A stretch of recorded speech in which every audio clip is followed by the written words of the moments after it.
Welcome to The Technology Pill, a podcast that looks at how technology is reshaping our lives every day and exploring the different ways that governments and companies use tech to increase their power. My name is Gus Hossain, and I'm the Executive Director at Privacy International. And I'm Caitlin, and I'm PI's Campaigns Officer. Hi. I realised I wrote Campaigns Office. I'm the whole Campaigns Office, except no, we have like a team of 3. Yes, today Caitlin is the whole office of campaigns at PI. I feel bad for Elliot and Harmit. That seems wildly self-aggrandizing. I'm sorry, you didn't come through in any of that, but I imagine the recording locally is fine. Just don't hate me for not responding. Cool. It was an incredibly funny joke. Imagine the funniest joke I've ever told. Like, that's how good it was. How's that for laughter? Excellent. Thank you very much. Caitlin, that is the smartest thing I've ever heard you say.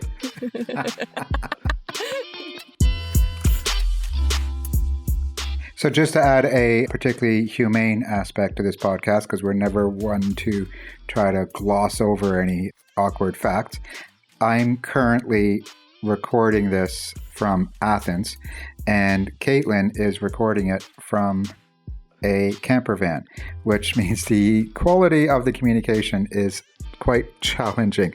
So please bear with us if this is not the level of quality you are accustomed to, but it is the very hot summer. This week, we're talking to Andreea Belu, Campaigns and Communications Manager at EDRi, the European Digital Rights Organization. And Andreea will be talking about how to evade facial recognition, or the challenges in evading facial recognition. Andreea, along with PI, and with the help of 2 artists, Adam Harvey and Timen Shep, has been working on resisting facial recognition together. She's part of a coalition running a ECI, which Caitlin will talk us through, that tells the European Commission it's time to clear up the law and ban the use of facial recognition and other forms of biometrics for mass surveillance. But she's also been working with PI on how to resist facial recognition more directly and trying to work out if it's possible to use a common piece of COVID kit, that is, the face mask, to evade facial recognition. Awesome. So the ECI is a European Citizens Initiative, which means it's a formal legal process by which European citizens, generally no matter where they're based, unless you're a German citizen, in which case it does matter where you're based, slightly confusingly, can ask the European Commission for specific changes in law. So in this case, it's banning biometric surveillance. In other cases, it's been things like improving animal welfare by making sure, I think it was chickens couldn't be kept in cages in the food making process, just got accepted by the ECI and will be moved towards becoming law in Europe. So it's a very direct and formal process by which you can ask the European Commission for a specific change in law. The only problem is you need to reach 1 million signatures and a certain threshold of people in a certain number of countries. So it's a huge target, but we're hopeful that we'll be able to reach it.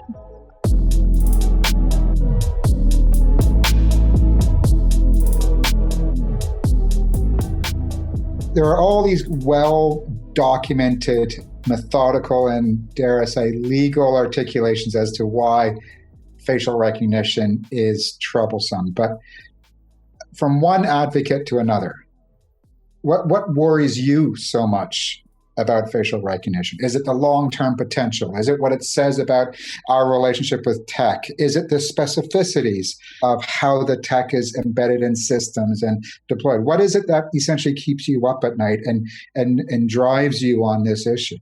I think it helps me to think of the infinite dangers that come with facial recognition in a public space by just thinking how much of a gatekeeper my face is to all my freedoms.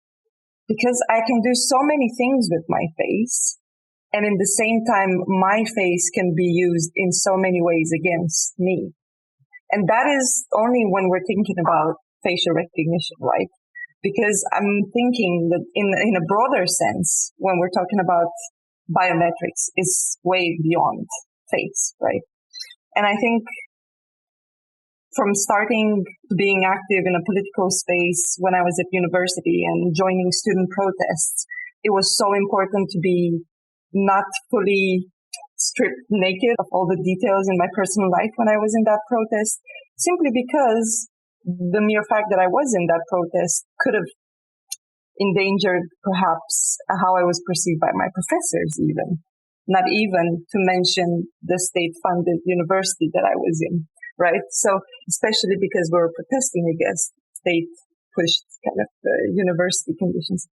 So that is one thing that makes me think of the chilling effect of this type of surveillance, the fact that I would have never been able to even think in such progressive social change ways, the need for political change like I am today, if I had the chilling effect at the time in which I was forming myself as a political actor, So that's one thing. And then the second thing is we think of these technologies, and I'm worried mainly that the current narrative around the technology is whether we should turn it on and off, and in which situation we should turn it on and off. But we talk too little about whether do we actually need to have it there? Like, do we really need it installed in the first place rather than turn on and off?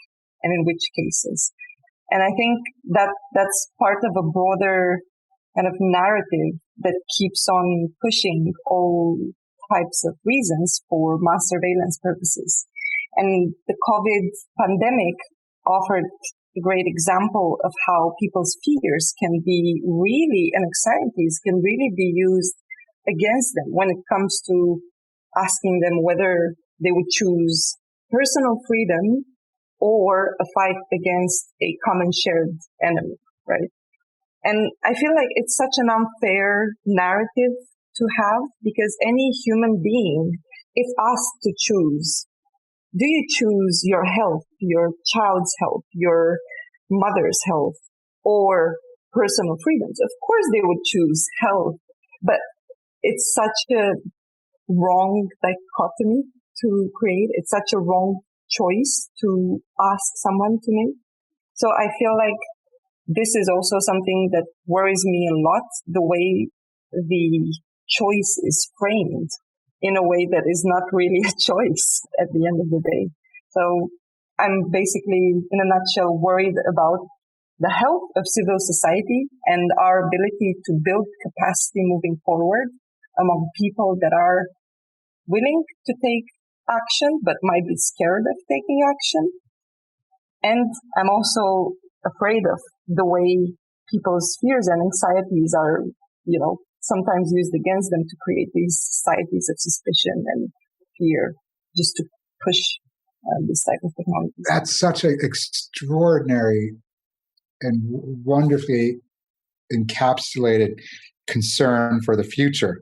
And in the sense, like, it's the loss of the individual's sense of being able to create boundaries, and how that will affect us all, not just as individuals grouped together, but as a society ultimately. And that's the whole concept around the shrinking civil spaces and as you say, the chilling effect, which is such a powerful argument in favor of reduction in surveillance. And your second argument is also just as powerful, and it hints at the question that the digital rights sector has never really been able to deal with appropriately. And that is this idea that we can decide which technologies we do use and which ones we don't.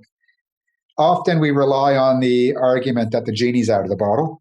That's how cryptography should be allowed to be used by anybody, because governments, how dare you regulate?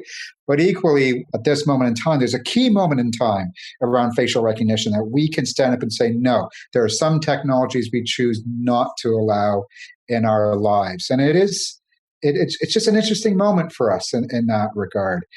And particularly with the larger landscape, as you say, of whether it's a pandemic or the next time there's a terrorist attack, we'll have to make these stark decisions in the context of those. So part of the reason that we're chatting for the podcast is when it comes to the facial recognition or anti-facial recognition as they were originally masks. And do you think that giving people some level of, initially, because we'll talk about where they've ended up, but initially, do you think it was important, or it felt important to give people some level of protection or something that they could do more like directly in their day-to-day lives? Like, was that part of the reason for deciding to start trying to create the masks? Absolutely. I think it's important that people are able to touch the resistance. I think it's important that people can relate to their daily routine when they're talking about any campaign in general, but especially about this one, because we're talking about public spaces, daily lives, random walks. So I think, when we talked about the face mask, we thought, that's a new detail that you're taking with you every day nowadays. And in many ways, it made people feel more comfortable. In other ways, it felt people feel more uncomfortable. But in all ways, it made people realize that it's there. I mean, people surely talk about the mask, right? So it's something that you can think of also in other kind of use cases. And I think the responsibility of the individual is not the one that we need to refer to when we're fighting technologies such as biometric mass surveillance, because at the end of the day, it's not the job of the individual to fight these things. That's why we have the law to stop those things from happening, regardless of whether the individual takes a stance against it or a measure against it or not.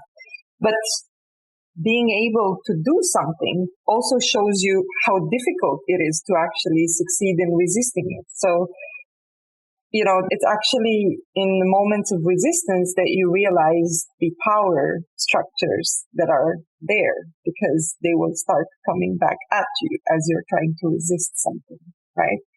And I think we wanted to start that conversation. We weren't sure if we will be able to give individuals a piece of something that will finish the conversation, but we were definitely hoping to give people a piece of merch that will start the conversation. And I think we more or less managed to succeed that, if that makes sense.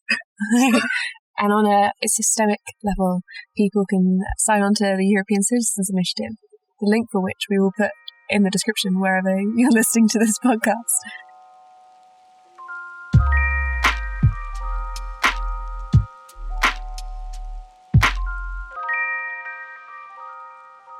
So when it comes to the masks themselves are like COVID-style face masks. And the initial plan was for them to aid in fooling facial recognition, I guess would be the way to say it. Like, how did the design process work or get started? So we first read that new algorithmic tweaks can now recognize faces even if you're wearing the mask. And we were like, interesting. So what, is the mask obsolete, or does it? Well, no, we also knew that the mask itself actually does help to some extent to make it harder for an AI to recognize your face too. So we were like, okay, so to which point do we go? Can we do something about the mask for it to fully block any facial recognition that you might encounter in the public space? So we started with a couple of ideas to first understand what are we up against. What do we want to trick? What are we fighting? And we got advice from Timon Ship and Adam Harvey in terms of existing databases that are used to feed artificial intelligence systems that current facial recognition technologies use when training. So we're like, okay, so what we might be up against is those databases. We're trying to trick those. But actually, we realized that, well, one, they're really diverse. So it's not like we have one type of facial recognition AI that uses one single type of training databases and so on. And then the second challenge was that they're closed. They're completely opaque. So even if, let's say, we've mapped all the types of technologies using different types of algorithms deployed currently, we would still not be able to understand how exactly they work so that we can reverse engineer them. So, and that was a bit sad.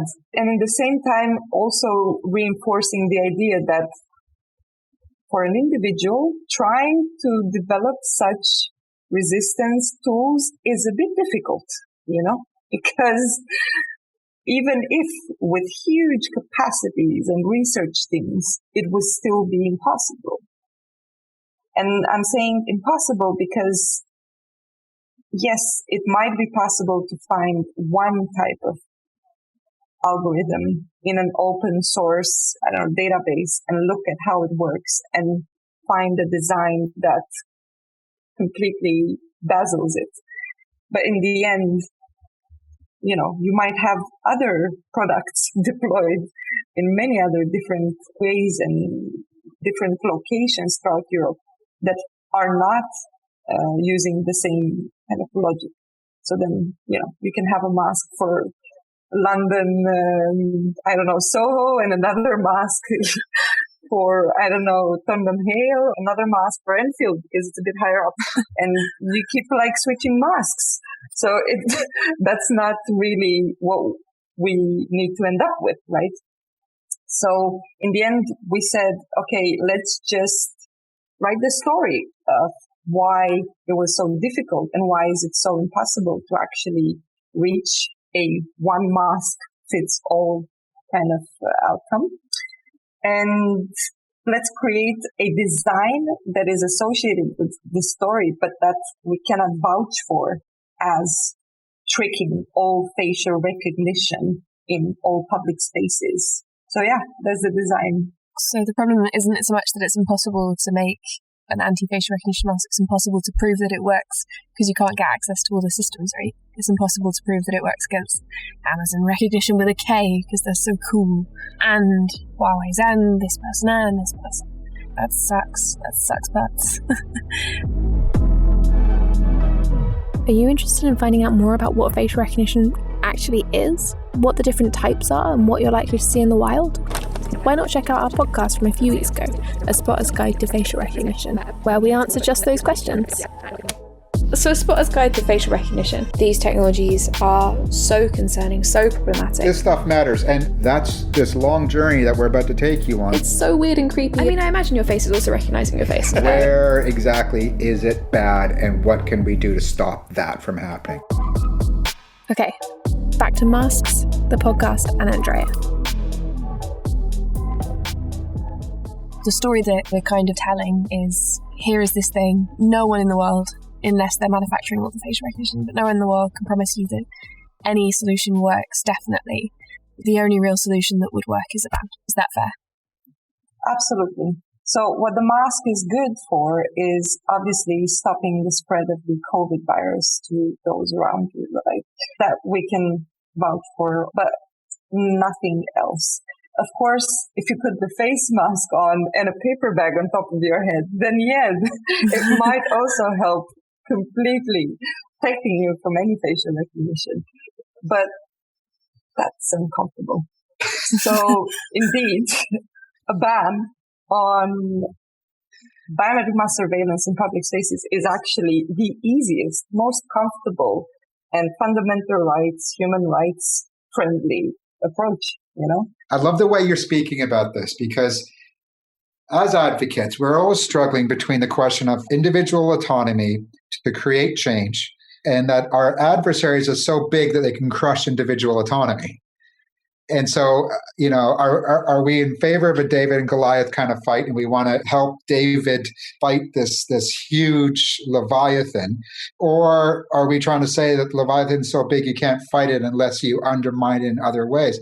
But what you've managed to do by telling a story here, but also taking the opportunity around masks for public health, to turn essentially into an educational exercise and a conversation starter, in the same way that, in a sense, a T-shirt that says, I click no to ads, doesn't actually protect you from ads.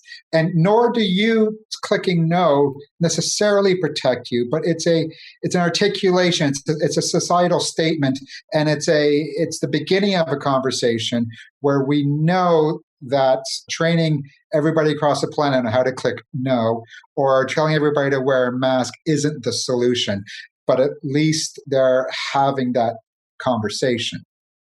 Yeah, absolutely. Actions are often important simply because they symbolize a stance. And I feel like the same with the t-shirt and this mask and a click. There's value, and there's actually values embedded in that action. And I think values are a huge political value, if that makes sense. Like, we know especially in the digital rights community, that in order for someone to be fully anonymous, a great deal of technicalities and legal knowledge, and you really need that if you really want to be anonymous. And that is difficult to get a person that is not aware of the whole thing familiar with. It doesn't start the conversation. Often it ends it, because people understand how difficult it is, and that they conclude they cannot do it because you need to know so much to do it. But symbolic actions are opening doors. They're not closing doors. And I feel like that's where we need to be at. We need to open the doors and take a bit more of a let's learn together approach, rather than I teach you how it is, you don't know, too bad. That's all. I love that symbolic approach. That's like, there's been a lot of discussion recently about how the Tiananmen Square protests were essentially erased for a moment in time from search engines, and you couldn't find Tank Man. And I remember Tank Man. There's a lot I remember from that era, but there's something about that symbol of that one individual standing in front of the tank. We all know the tank could have run him over.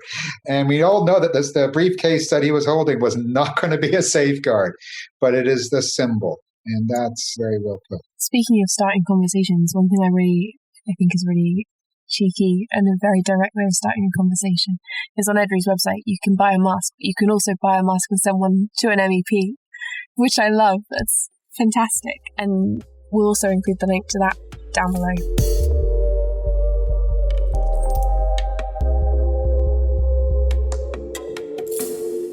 Speaking of MEPs, the European Citizens Initiative, which we're both party to, I guess, which again you can sign, link down below, if you're a European Union citizen, asks the European Union to instigate a ban on biometric mass surveillance. And that's what these masks, if you send them to an MEP, that's the conversation they're trying to start, right? Exactly. So on one way, the European Citizen Initiative is gaining a lot of momentum among the members of the European Parliament, both in terms of referencing it in amendments, surprising amendments that we've seen proposed, that we were made aware of. We were like, yeah, that's the We Clean Your Face ECI referenced directly in that amendment. Okay, that's good. But also in terms of the message and the call of the ECI. So previously, before the draft proposal that the European Commission launched on the AI Regulation Act in April, we've seen members of the European Parliament sending letters. More than 60 members sent letters to call for a ban on facial recognition, on biometric mass surveillance, in fact, in this proposal. And the ECI, the fact that we have 55,000 European citizens using their privilege in first point of being a citizen, but also using their power as a citizen to call for a ban, is really speaking to how much support there is for this ban, also from a citizen's point of view. So that is to say that I think often MEPs are aware of the needs for a legal ban, in legal terms, for a ban on biometric mass surveillance as part of the Artificial Intelligence Act and so on, but not always are aware that there's also tens of thousands of people living in Europe supporting this ban. So through sending these masks, we're raising awareness either on this tens of thousands of people supporting the ban, so therefore supporting the MEPs, or telling them that, hey, there's also MEPs supporting for ban. Do you want to support the message as well? And there's people, or we're seeing you, you're not our friend. There's people supporting a ban, and there's your colleagues too supporting a ban. So in any case, these masks raise awareness in many different ways. Wonderful.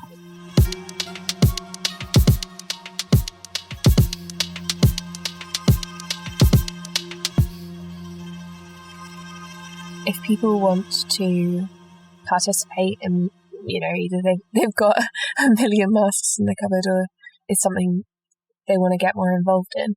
Just last week you launched the paper bag challenge, right? Yes. We concluded the project with the masks, and we were thinking, okay, but did we fail? What does this mean? Are we forever doomed against the currently deployed facial recognition tech on the streets? And then someone joked and they said, there's always a paper bag. I mean, if people really want to protect themselves, they can use a paper bag. And we laughed. But then we started kind of laughing, crying, because it's funny, but then it's also sad that one really has to do that. So we thought, okay, but why did we get this initial reaction? If we got this initial reaction, then maybe other people also get this initial laugh reaction. But how do we use it to kind of get people engaged and understand the threats of these technologies? So we launched the Paper Bag Society Challenge. That is a social media challenge that invites everyone to share online the impact of living life with a paper bag on their head. This is simply because we want to challenge that whole narrative of you can do something about it against facial recognition. If you don't like it, just don't walk in front of it. Yeah, no, it doesn't work like that. So it's more of a, we're using absurd comedy to make the point, saying look at me trying to avoid facial recognition with a paper bag on our head. So we've had a lot of people and organizations already creating lots of fun tries to live their life with a paper bag on their head. They failed. We saw people trying to swim with them. We saw people trying to drink their coffee. We saw people trying to kiss their lover. It never worked somehow. So we really rely on our representatives to have our back on this one, because they need to have us covered and not with paper bags. So to say, living in a paper bag society is quite uncomfortable, and summer is coming. That's going to be quite foggy. Actually, in London today, it's pissing down rain. So a paper bag would be impractical for that as well. We've seen also a lot of members of the European Parliament that are up for sharing what their life would look like with a paper bag. So we're on their head. And so we're quite curious to see how different realities of different people look like when they're trying to use the easiest way in the end to avoid these technologies. Because as we've seen, developing a mask that does it in a really technically sound way is a lot of work, and we're not even sure that it's possible. So step one, people should sign the ECI, assuming they've got the appropriate citizenships, I guess. Step two, go check out the masks. And then step three, whack a paper bag on your head and see how you do, and post it on whatever social media that you prefer, from TikTok to Twitter to Facebook, using hashtag #PaperBagSociety, so we can look and laugh. Absolutely. I think I can vouch for the fact that paper bags in a public space are also a great conversation starter. We've tried it, and we've had more people stop for these things that the next door breakdancing crowd was having just by keeping those on. We did have to mention Reclaim Your Face facial recognition because people were really confused, but it is a conversation starter for sure. Awesome. Excellent. I feel like we're waking up to a lot of the realities that living life under surveillance would entail. And I think a lot of people are understanding how their life would really change if this is going on. So I think my final words would be, let us all kind of strategically think how we can together form a mass that is so much bigger than the sum of us all. Because as individuals, sometimes we might be not so powerful, but when we're together, we can apply so much pressure that it's impossible to ignore. Thank you very much for joining us, and thank you so much for all the good work on this too. I'm never going to look at a paper bag the same way.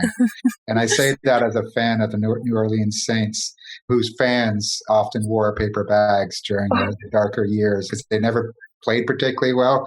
And so who could possibly be a fan of that team? And the fans would put bags in their heads. If facial recognition ever shows up at that particular stadium, then they'll be set. We're very grateful also to Privacy International for all the help in this project and the masks as well, because we wouldn't have been able to do it without you. So also, we're very, very keen on taking this forward with the Paper Bag Society ahead also. And yeah, like Caitlin mentioned, I feel like stadiums are a particularly fun place to wear a paper bag on also. Thank you. Thanks for listening. You can find EDRi's face masks at edri.org/takeaction/donate masks. Just to spell that out again, it's edri.org/take-action/donate-mask, or in the link in the description. And watch this space to find out how you can get a face mask from PI. Remember, we're running a survey to work out how we can improve the podcast. We want to know what you think. You can find it at pvcy.org/TP survey, which includes a question now. If you've already looked at the survey, it probably didn't then, where you can suggest topics that you'd like to see or listen to that we haven't yet covered. And you can find out more about PI and our work at privacyinternational.org. And we'll include some links to relevant articles and information in the description wherever you're listening. You can like and subscribe to the podcast on whichever platform you use. It's also available on our website. The music is courtesy of Sepia. This podcast is produced by Max Burnell for Privacy International.